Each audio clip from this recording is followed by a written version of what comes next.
আধুনিকতা আর প্রযুক্তির উৎকর্ষতার ভিড়ে হারিয়ে যেতে বসেছে গ্রাম বাংলার ঐতিহ্যবাহী গ্রামীণ খেলাধুলা।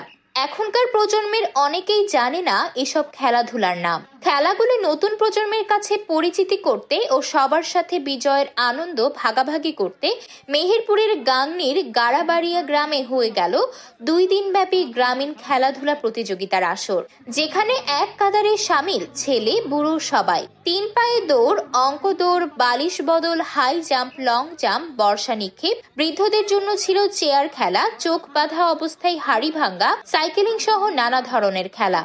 আর সব থেকে মজাদার ছিল তৈলাক্ত কলা গাছ বেয়ে উপরে ওঠার মতো বিচিত্র প্রতিযোগিতা। আয়োজনে অংশ নিয়ে বাঁধ ভাঙা উচ্ছ্বাস দেখা গেছে ছোট বড় সবার মাঝেই। এখানে এসে দেখি যে একটা খেলার আয়োজন করা হয়েছে নবীনদের জন্য। তো এখানে খেলার আয়োজনে এসেছি। পাখি উড়ানো খেলাতে আমি যোগদান করেছিলাম এবং দ্বিতীয় স্থান দখল করেছি। তো এটা খেলাটি খুব সুন্দর ছিল এবং খেলাতে আমি অংশগ্রহণ করে খুব ভালো লাগছে। আমি সকাল থেকে অনেক খেলাতে অংশগ্রহণ করেছি, যেমন দড়ি লাফ, হাই জাম্প, দৌড় প্রতিযোগিতা, সূচে সুতা ভরা, কে ওড়ে। আমি এই সকল খেলাগুলোতে অংশগ্রহণ করেছি। কে ওড়ে এই খেলাটাই ফার্স্ট হয়েছি। তাই আমি চাই এই অনুষ্ঠানটা যেন প্রতি বছর হয়। আমি যদি নাও জিতি, আমি যদি হেরে যাই, তাও আমার একটা অনুভূতি থাকবে যে আমি এই খেলাটায় অংশগ্রহণ করতে পেরেছি। নতুন করে এ ধরনের আয়োজনে খুশি দর্শকরাও। গ্রামে গঞ্জে প্রতি বছর এ ধরনের আয়োজনের দাবি তাদের। 15 বছর আগে খেলা দেখেছি, আবার এই আজকে দেখছি। আমরা যে আগে যে খেলাটা খেলেছি সেই খেলাটা কিন্তু আমাদের মনে চাইছে, কিন্তু আমাদের দেহ পানা চলছে না। আমাদেরও মনে চাই, আমরা খুব খেলা খেলিয়েছি, আবার খেলা করেওছি, এখন আর আমরা পারিনি। এখন বসে বসে দেখি।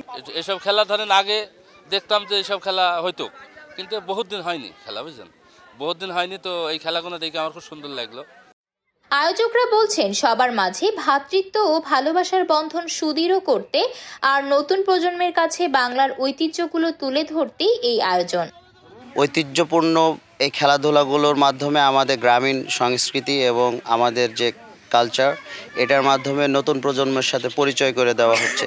কিছু কিছু ঐতিহ্যপূর্ণ খেলা আছে যেগুলোর সাথে নতুন প্রজন্ম পরিচিত না, সেইগুলো আমরা করাতে চাচ্ছি। এর সাথে সাথে নতুন প্রজন্ম যে মোবাইল গেমিংয়ের মাধ্যমে খুব ব্যস্ত থাকে, কিছু কিছু প্রজন্মের কিছু কিছু ছেলে মেয়েরা হচ্ছে নেশাতে আকৃষ্ট হচ্ছে, সেইগুলো থেকে দূরে রেখে এই ধরনের আমাদের যে গ্রামীণ খেলাধুলা, এই খেলাধুলার মাধ্যমে যদি তারা ব্যস্ত থাকে তাহলে শরীর মন দুইটাই ভালো থাকবে।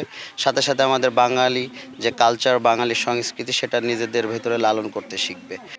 বিজয়ের আনন্দ ভাগাভাগি করতে মেহেরপুরে গ্রামীণ খেলাধুলার আয়োজনে এসে বয়োবৃদ্ধরা পেয়েছিলেন তাদের হারানো শৈশব, আর তরুণরা উচ্ছ্বাসিত ঐতিহ্যের খোঁজ পেয়ে।